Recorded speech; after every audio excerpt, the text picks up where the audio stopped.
Let me tell you a secret, Leonardo. Nothing in art history is more seductive than declaring a pigment lost. It's irresistible. You get mystery, tragedy, the promise of rediscovery. And most importantly, the feeling that modern science is about to heroically swoop in and save the past from itself.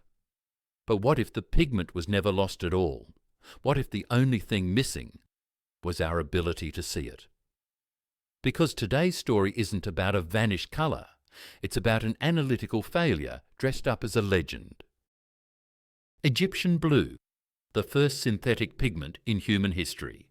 Stable, vivid, nearly indestructible. And for over 1,000 years it glowed across Egyptian walls, Roman villas and Mediterranean art. Until, supposedly, it didn't. By late antiquity, the story goes, the pigment vanished, the recipe was forgotten, civilization fell, and the magical blue that once dazzled empires faded into myth. It's a great narrative, tragic, poetic, and completely wrong. Egyptian blue didn't vanish. It simply slipped under the radar of every analytical technique people depended on. Raman spectroscopy? Raman what? What the fuffing are you talking about, Leonardo? Let me explain. Grab a remote control. Any remote. Press a button. See anything? No. Now turn on your phone's camera and press the button again. Suddenly, there it is. A bright little infrared flash. Magic? Sorcery? Victorian spiritualism? No. It's just light your eyes can't see. And here's the punchline. Because your eyes, your personal little Raman detector, didn't see that infrared beam, it didn't mean the signal wasn't there. And that, tragically, is exactly how scientists treated Egyptian blue. If their tools didn't see it, they assumed it didn't exist.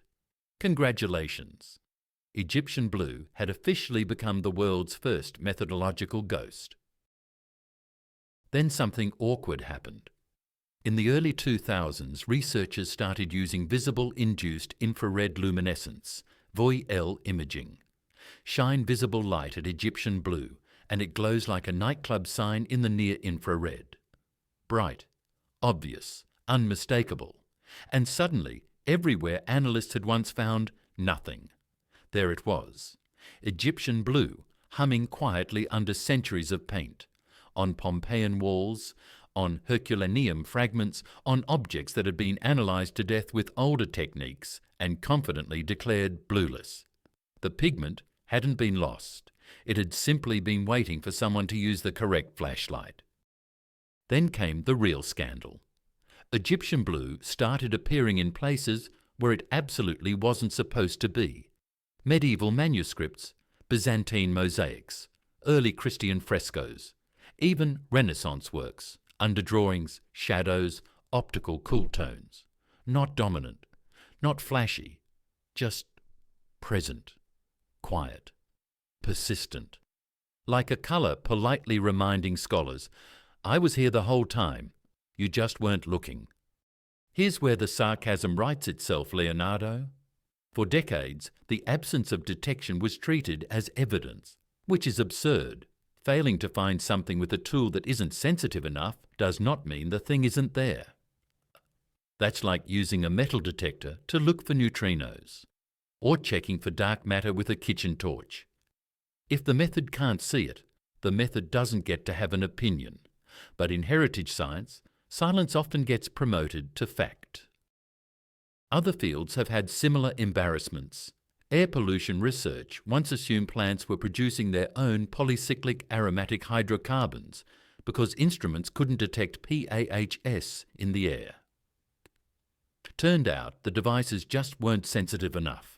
And who could forget the arsenic DNA fiasco? Bacteria supposedly replacing phosphorus with arsenic, until someone measured the actual phosphate contamination properly.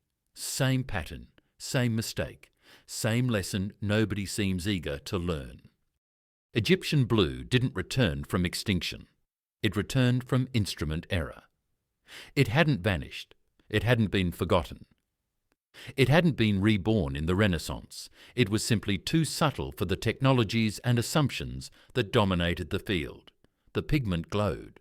We did not look, and the only real mystery is how long this elegant error managed to survive in print. If you've enjoyed watching another scientific myth collapse under its own confidence, you'll love the rest of the story.